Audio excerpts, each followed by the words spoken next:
The fastest way to make good advice useless is to give it before the other person has finished explaining the problem. Someone starts sharing what happened, and the listener already has the toolbox open, a sensible fix, a clear plan, maybe even the correct answer. The recipient feels irritated, although they may not disagree with a single word of it. Delivered later, the same solution might feel useful. Delivered now, it can feel like the problem became an instruction sheet before anyone understood it. The information stays the same, while the advice starts communicating something else. If the answer itself may be right, what was the listener supposed to do before solving anything? Before solving anything, the listener has to know what kind of help the disclosure is asking for. Sometimes the request is practical and direct. What should I do? In that case, reaching for a solution makes perfect sense. Other times, the person is still trying to name what happened, decide how they feel about it, or find out whether the weight of it makes sense to someone else. They may want attention, validation, a few questions, company, advice, or some combination that changes as the conversation unfolds. The listener hears a problem and sees one obvious job: remove it. The speaker may be checking something earlier and less visible. Did you understand what this is like for me? When the listener chooses the fix before that question is answered, help can miss its target even if the solution is excellent. And once the wrong kind of help arrives, the advice no longer sounds neutral. It begins to say something about the person receiving it. Once advice begins saying something about the recipient, the irritation makes more sense. An unasked for solution can carry a second message: I have decided you are not handling this well enough on your own. The listener may mean well, and the advice can still recast a person processing a problem as a person who needs managing. Researchers compared 122 adults in groups with average ages of 25, 45, and 79, asking how they experienced support they had not requested. At every age, that support was considered more unpleasant than pleasant, primarily because it implied incompetence. The recipient may therefore be defending their ability to handle their own life, while still recognizing that the suggestion could work. Asking first views the next move with the recipient. Uninvited advice can make the options feel narrower. The resistance may be aimed at the hidden judgment attached to the solution, rather than the solution sitting inside the toolbox. That explains why premature advice can feel patronizing, but it leaves a stranger question. Why do caring listeners deliver it so quickly, especially to people they know well? Closeness can make the listener feel less like a guest in the problem and more like someone allowed to step in.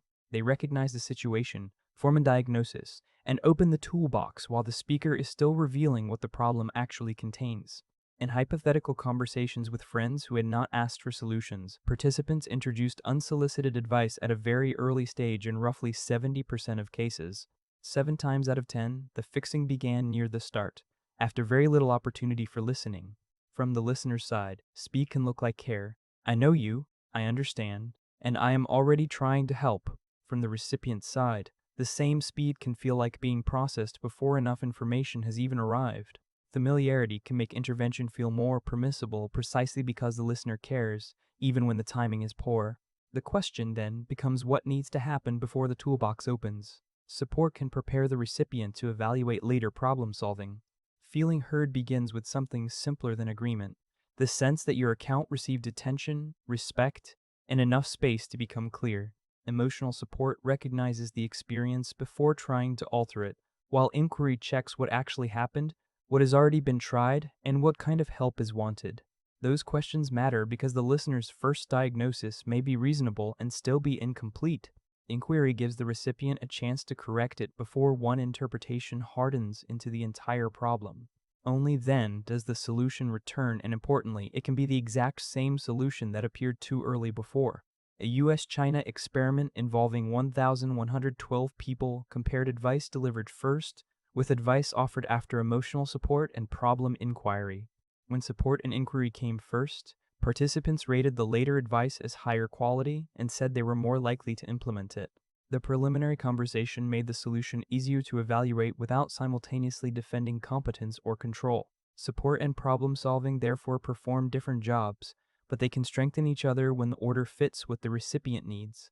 Still, this could sound like a polite ritual before the real help, unless feeling unheard changes more than the mood of one conversation. Feeling heard is closely tied to whether people say they intend to avoid another conversation. It contains several signals at once. I had room to speak, you paid attention, you treated my perspective with empathy and respect, and we found enough common ground to stay connected. Common ground does not require agreement.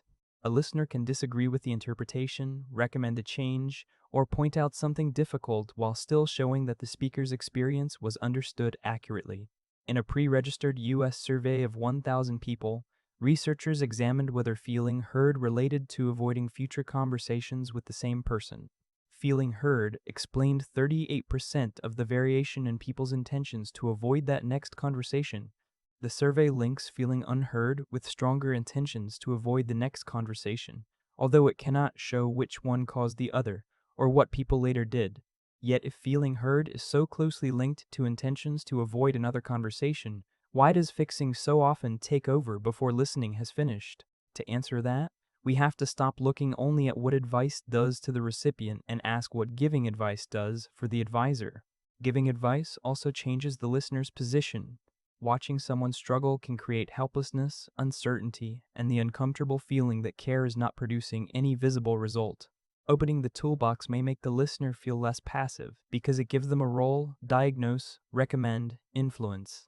Across 4 studies, giving advice increased advisors' sense of power by making them feel more capable of shaping another person's actions.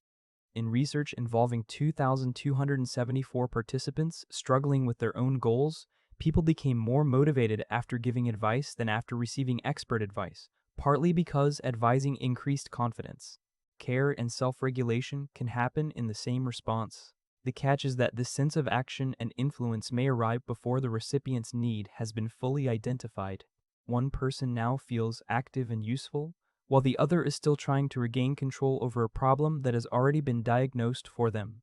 When fixing gives the advisor a sense of influence while pressuring the recipient, irritation can become something stronger than a bad mood, active resistance to the recommendation itself. Resistance appears when protecting the freedom to choose becomes more urgent than evaluating the recommendation itself. When unsolicited advice pushes against an existing impression, rejecting it can become a way to prove that the decision still belongs to the recipient.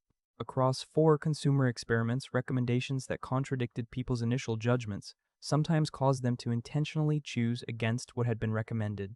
The pressure attached to the recommendation sometimes moved behavior in the opposite direction. Some annoyed recipients may resist deliberately, while others simply make a different rational choice. Real emotional conversations are more complicated than abstract consumer choices, but the experiments isolate the mechanism cleanly. Threatened control can change the value of resisting. Withholding every suggestion would solve the pressure problem. By creating a different problem, useful information would never arrive. Timing and permission shape whether advice can enter, but once it does, the solution still has to be effective, realistic, and worth following. In the opening, the solution arrived carrying more social meaning than information alone. A 2025 meta-analysis combined 35 advice studies with a total of 9,777 participants to examine what makes advice seem good and what makes people intend to use it.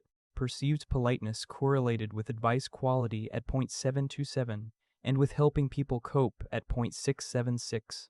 Those are strong relationships, suggesting that delivery and the recipient's view of the advisor shape whether advice feels supportive enough to consider fairly.